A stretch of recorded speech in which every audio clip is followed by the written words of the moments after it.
Ben İstanbullulardanım söylüyorum hem de gururla. 80 yılında geldim Atina'ya. Doğduğu ve yaşadığı yerde özlemez mi? Yani çok hem de. Çok çok çok. Ve burada bize Türk doğumu diyorlardı. Ve bizi başka gözle görüyorlardı. Orada başka çile çekiyorduk, burada başka çile çektik. Biz çileli bir milletiz, ne diyelim. Ama ben şimdi nasihat bıraktım burada. Yeğenime ölürsem beni oraya götürsün. O bir hayatım İstanbul'da kalsın. Eskiden çok iyi konuşuyordum. Galatasaray Lisesi mezunuyum. Nasıl unutabilirsin bu Türk sana bu yardım yap. Tabii o bir başka Türk kırdı, yaktı. Boş ver, yaksın. Bu bir cahildi. Ama o güzel Türk bak seni korudu. Türk bayrağını koydu ve dedi gidin buradan. İyiliğini gören bir adam kin tutmaması, affetmesi lazımdır. Kin getirir bence. Meriç'ten geçtiler. Bir aile 2 çocukları 3 çocukları mıydı? Boğuldu. Hanımı da boğuldu. Canım yani kopardı yani. Sandım ki benim arkadaşım, benim kardeşim, benim abim boğuldu. Böyle şeyler çok duydum, çok. Ve çok üzücü. Çok üzücü. Çok.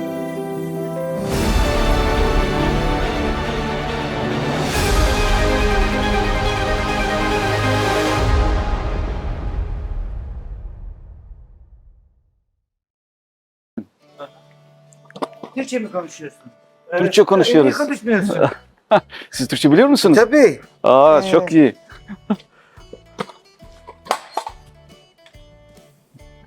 Mandalina, portakal mı bunlar? Yok bu turunç. Turunç. Ha yenmiyor. Turunç. Yenmiyor. Portakal zannettik, alalım dedik. Yok portakal değil bu turunç. Öyle mi? İstanbul'da da var. Hoppala. Acı acı. Acı değil mi? Evet bu güzel tatlı olur. Nasıl portakal suyu, portakal tatlısı oluyor. Bu da bundan da tatlı oluyor. Ağaçlardan turunç meyvesini nasıl alırım diye hesap ederken bir esnaf tabure getirdi. Bunu alabilirsin dedi. Kendisi bize tabii Türkçe konuşunca biz de kendisine bir konuşma istedik. Bir röportaj yapmak istedik. Türkçeyi biliyorsunuz. Türk doğumluyum. Türkiye doğumlusunuz. Evet, Türkiye'de doğdum. 80 yılında geldim Atina'ya. O ortaokul, ilkokul, liseokul Türkiye'de bitirdim. Adınız neydi? Vasil. Vasil. Türkiye'de nerede? Beyoğlu'nda oturdum. 80 yılında geldiniz. Kaç yaşındaydınız o zaman? 17 yaşındaydım. 17 yaşındaydınız. Devamlı gidip geliyor musunuz? Yok, 40 senedir gitmiyorum. 40 senedir gitmiyorsunuz. Ben Neden? bundan çok üzülüyorum, bilmiyorum. Buna çok üzülüyorum. Türklerle büyüdüm. Çok ülkelere gittim. Ama Türkiye gibi, İstanbul gibi yok, ülke yok. Birinci bence dünyada. Türkiye'de akrabanız var mı? Şimdi yok, vardı, öldüler. O zaman siz ailenizle buraya geldiniz. Evet. Keşke ne bileyim gelseydim, gelmesini bilmiyorum ama yani İstanbul'da kalmamı çok isterdim. Yani burada yok, bulamadım burada bu samimiyeti, bu cana yakın insanlıkları burada yok. Ama siz bir an önce Türkiye'ye gidiniz, özlemişsiniz, çok özlemişsiniz belli. Evet, evet. İnsan doğduğu, büyüdüğü yer özlemez mi? Biraz Türkçem iyi değil. Çok güzel. Çünkü çok güzel değil. Ve daha güzeldi. Eskiden Türk gibi konuşuyordum. Şivem çok güzeldi. Çünkü burada konuşmuyorum. Kimlerle konuşuyorum? Yunanlılar bilmiyor ki Türkçe. Size birisi sorduğu vakit nerelisiniz, ne diyorsunuz? İstanbulluyum. Gururla söylüyorum. Niye utanacak bir şey yok ki? Tabii. İstanbulluyum söylüyorum. Peki, halklar birbirine çok yakın. Geldik, bazı şeyleri gördük. Yani şehrin yerleşimi bile Türkiye'ye çok benziyor. Burada 400 yıllık Osmanlı İmparatorluğu vardı. Cami de var burada, Yunanistan'da. 400 sene Osmanlı İmparatorluğu vardı. Yunanlıların Türklere bakışı nasıl? Çok iyi. Bir düşman olarak görüyorlar mı? Yok yok. Asla. Komşu gibi görüyorlar. Bence politikacılar yapıyor bunları. İnsanlar arasında yok. Yani Yunanlılarda ve biz Rumlar ki İstanbul'da doğduk. Seviyorlar Türkleri. Biz daha çok tabii çünkü beraber büyüdük. İstanbul'da en çok nereye özlüyorsunuz? Büyüdüğüm, yaşadığım yerde. Beyoğlu'nda, Taksim, Büyükada'yı yazlıkta gidiyordum ailemle. Bütün İstanbul'u, bütün Türkiye'yi. Burada sizin gibi Türkiye'den gelmiş Rumlar olarak nüfus çok fazla var mı? Var, evet. Faler'de oturuyorlar. Var. Ne kadardır tahmini? Çok yani 200 bine var. Evet, çok var. Çokmuş, az değilmiş yani. Çoktu tabii. Yazık oldu. Bu İstanbul'da kalması lazım. Çünkü İstanbul'da hem İstanbul'u ilerletecektik daha güzel. Türklerle beraber yani kardeş ve daha güzel olacaktı ama işte durumlar bırakmadı. Yani geldiğinizi üzülüyorsunuz anladığım kadarıyla. Evet, çok. Bence çok üzülüyorum ve bence çok Rumlar. Tabii. İnsan yaşadığı yerde doğduğu ve yaşadığı yerde özlemez mi? Yani çok hem de. Çok çok çok.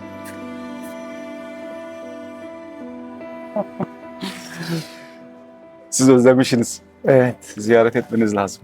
Evet. İnsanın doğduğu yer gibisi yokmuş. Yok. Asla yok. Ben İstanbul Rumlardanım söylüyorum hem de duyuyorum söylüyorum. Benim çok Türk arkadaşlarım vardı. Hem erkek hem kadın hem kız. Çok ama çok yani birbirimizle kardeş gibiydik. Oradan buraya geldiğiniz vakit en çok zorlandığınız şey ne oldu? Ekonomi durumu burada. Ve burada bize Türk tohumu çağırıyorlardı. Türk tohumu diyorlardı. Ve Yunanlılar. Ve bizi başka gözle görüyorlardı. Yani %100 Rum görmüyorlardı bizi, Yunanlı görmüyorlardı. Siz Türk tohumlusunuz diyorlardı. Orada başka çile çekiyorduk, burada başka çile çektik. Biz çileli bir milletiz, ne diyelim. Ne diyelim işte ama şimdi artık gördüler ki öyle değil durum. Aramızda bir şey yok yani. Bir fark yok. Yani bir şey demiyorlar şimdi. Ama kızdıkları zaman bize yine bir şey söylüyorlar. Bize karşı kızdı mı Türk tohumu diyorlar. Çünkü biz bunlardan daha çok bilgimiz var, kültürümüz var. Alıştık artık. Ne yapalım, yapamıyoruz başka bir şey. Ben yine oraya takıldım da oraya dönüyorum. 17 yaşında İstanbul gibi çok sevdiğiniz bir şehir. Niye gittin? Hayır, oradan ayrılıp buraya gelirken nasıl geldiniz, ne hissettiniz? Şeyle geldim, otobüsle geldim. Yolum acı oldu tabii. Çünkü evimi bıraktım orada. Ailem sonra geldi. Tabii acılı bir şey oldu ama ne yapalım yuttuk. Nasıl diyorlar yani yumuşatıyor biraz acıyı. Öyle gibi bir şey hissediyorum. Onun için ilk acaba gitmek istiyorum da gitmeyeyim yani diyorum içimden yani acaba kalabilir miyim orada o kadar kalp krizi geçirmeyeyim hevesten, üzüntüden, heyecandan aferin bana heyecandan onu korkuyorum evet. Onun için şey etmiyorum. Kendimi tutuyorum. Tabii gideceğim bir zaman. Ama ben nasihat bıraktım burada. Yeğenime ölürsem beni oraya götürsün. Bizim orada Şişli'de mezarlığımız var. Ve bizim şeyimiz var, mezarlık, aile mezarlığı. Orada gömülmek istiyorum. Bir hayatım İstanbul'da. Yani o bir hayatım İstanbul'da kalsın. Öyle düşünüyorum. Bilmiyorum yapacaklar mı? Ölmeden de inşallah İstanbul'a gidersin. Tabii. Heyecandan ölmezsin merak etme. Orada inşallah yine güzel günlerin olur. Sizin de. Vasiyetin de inşallah yerine gelir. Bunu çok istiyorum. Evet. Bunu bırakmak istiyorum ama daha var. 100 sene var da. Allah uzun ömürler versin. Size de hayırlı işler diliyorum. Burada ne iş yapıyorsunuz? Ben burada kürçüyüm, dericiyim. Çok iyi oldu ya sizinle tanışmamız. Yani beni duygulandırdınız. Ben de duygulanıyorum Türklerle konuştuğum zaman. Eski anılarıma gidiyorum yani. Özlüyorum. Özleminiz gözlerinizden okunuyor. Herkes söylüyor bunu. Türklerle konuştuğum zaman, hakiki Türklerle konuştuğum zaman söylüyorlar bunu bana. Sana hediye edeceğiz bir gün.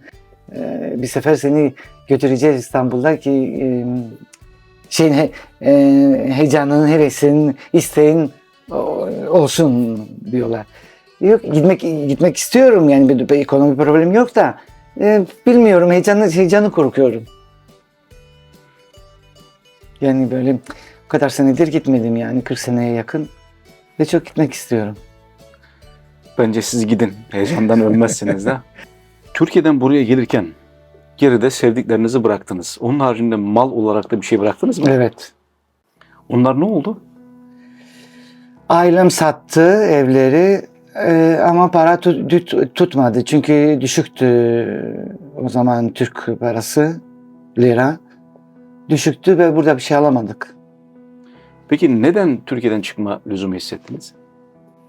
Şey problemi vardı o zaman, Kıbrıs durumu vardı 74'ten sonra. Düşürdü yani aramızdaki samimiyeti cahil insanlar içinden.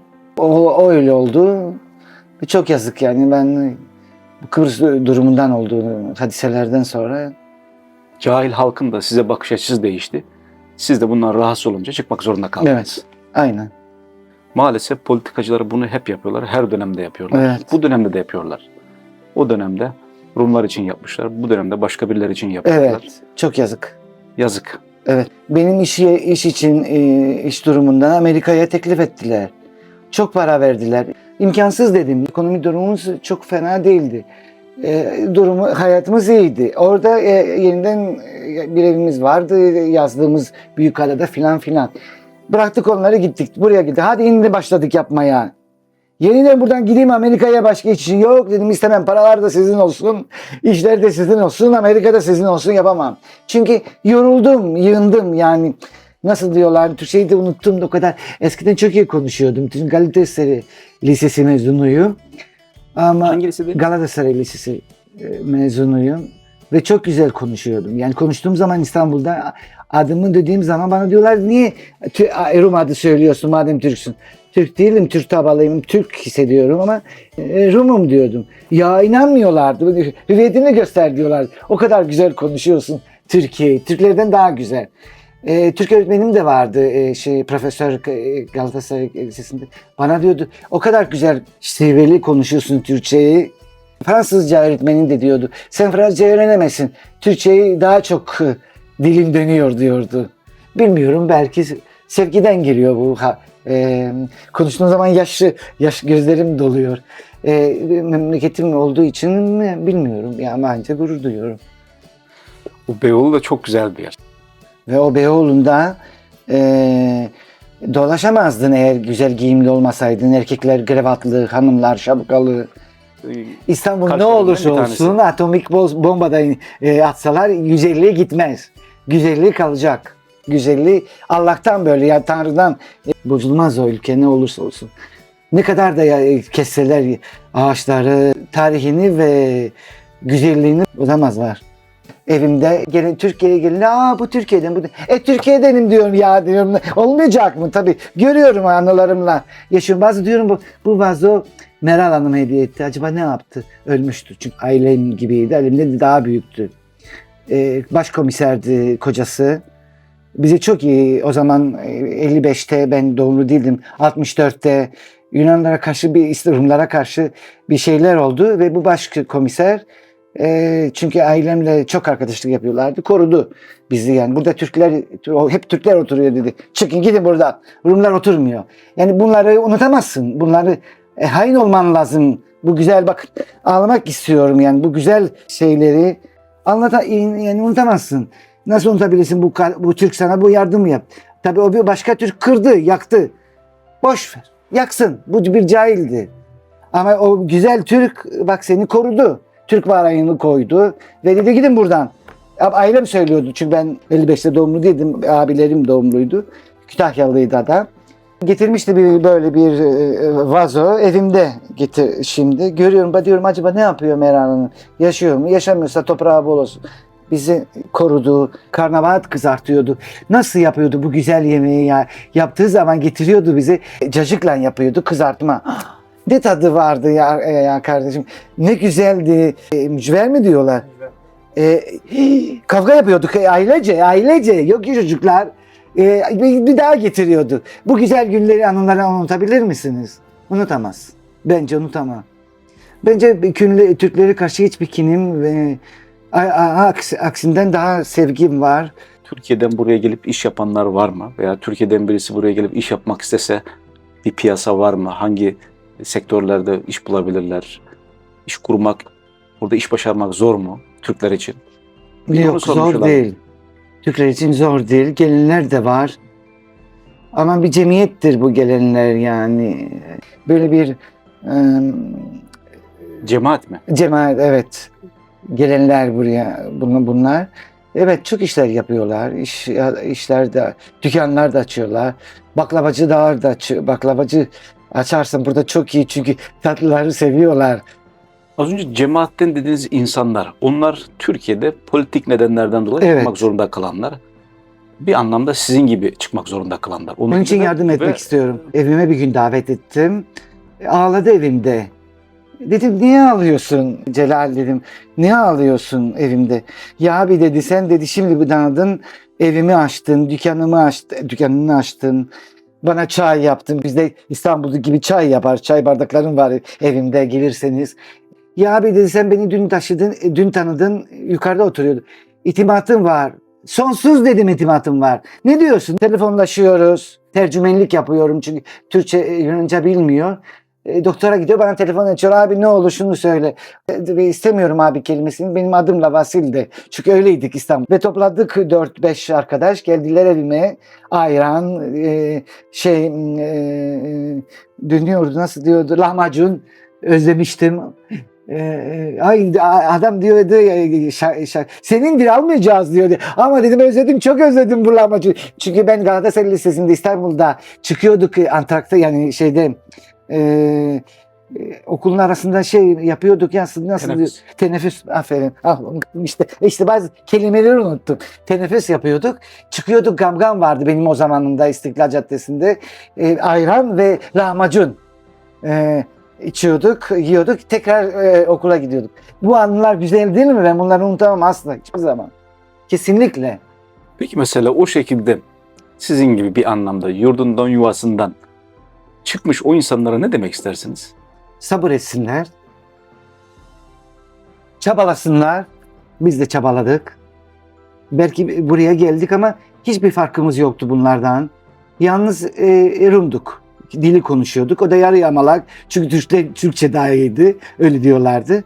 Din yani.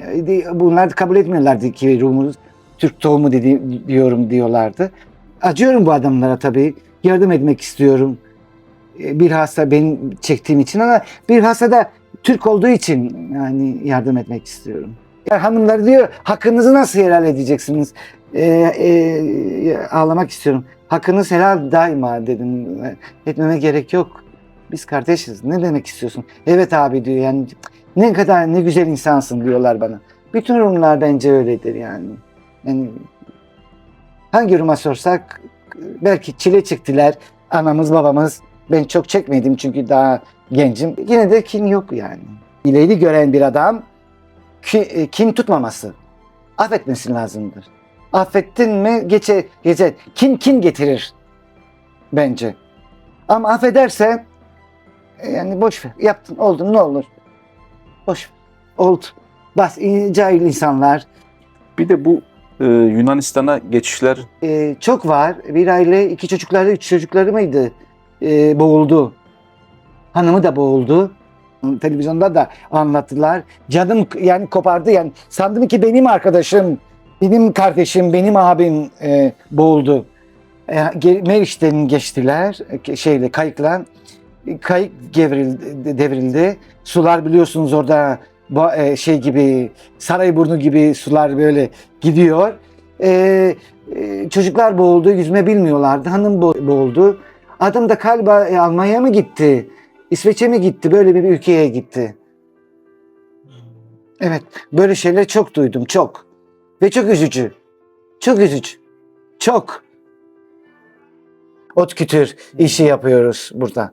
çok özel iş yapıyor. Özel iş, evet. Özel iş. Şimdi istiyorum Akdeniz'e gideyim. Bodrum, Antalya filan yerleri. O yerleri görmek istiyorum bir. İkincisi de Karadeniz. Bizim orada bir manastır var. Ve Karadeniz'i görmek istiyorum. Ankara'ya da gitmek istiyorum. Memleketi, başkenti görmek istiyorum. Anıtkabir'e çok gitmek istiyorum. Ama daha çok İstanbul'u görmek istiyorum.